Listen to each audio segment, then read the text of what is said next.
আত্মীয়ের বাড়িতে বেড়াতে গিয়ে বিপত্তি। রবিবার বাড়ি ফেরার পথে বাংলাদেশের বিবির বাজার ইমিগ্রেশন থেকে এক মহিলা অপহৃত।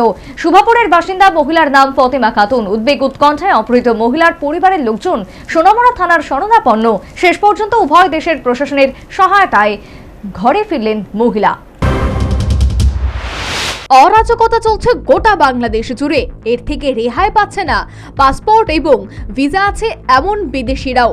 সোনামুড়া থানাধীন শুভাপুর এলাকার বাসিন্দা সাদিক মিয়ার স্ত্রী ফতেমা খাতুন পাসপোর্ট ও ভিসা লাগিয়ে গত 27 নভেম্বর বাংলাদেশের কোটবাড়ি রায়চর আত্মীয়ের বাড়িতে বেড়াতে যান।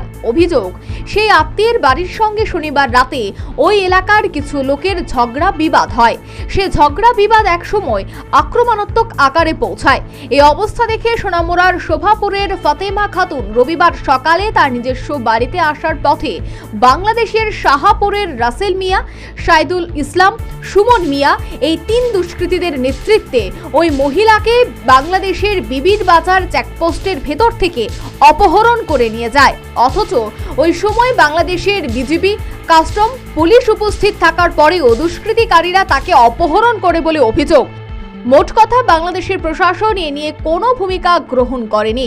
এ খবর যখন সোনামুড়া শোভাপুরের ফতেমা খাতুনের স্বামী সাদিক মিয়া ও তার ছেলে পারভেজের কাছে আসে, তখন তারা তড়িঘড়ি করে সোনামুড়া থানায় দুষ্কৃতিকারীদের বিরুদ্ধে মামলা দায়ের করে। আমার বাড়ি শোভাপুরে, সোনামুড়া থানা। আমার ওয়াইফে গত 27 তারিখে বাংলাদেশে পাসপোর্ট অফিস দিয়ে পাসপোর্ট হয়ে গেছে ওনার আত্মীয়র বাড়িতে। কোন জায়গা? কোটবাড়ি রায়চর গ্রামে, কালীবাজারের সাথে। তারপর ওইখানে তাদের মধ্যে বাংলাদেশের লোকেরাই ওনাদের 2 পার্টি মিলে ঝগড়া হয়েছে। এখন আসার পথে আমার ওয়াইফকে ইমিগ্রেশন অফিস থেকে বাংলাদেশের প্রশাসনের সামনে থেকে উঠে নিয়ে গেছে। বাংলাদেশ ইমিগ্রেশন অফিস থেকে উঠে নিয়ে গেছে। এখন প্রশাসন ছিল সেখানে সিমন্তপুর ইমিগ্রেশন দিয়া বিবির বাজার ইমিগ্রেশনে। এখন কোন প্রশাসনে কিছু ভূমিকা নেয় নাই।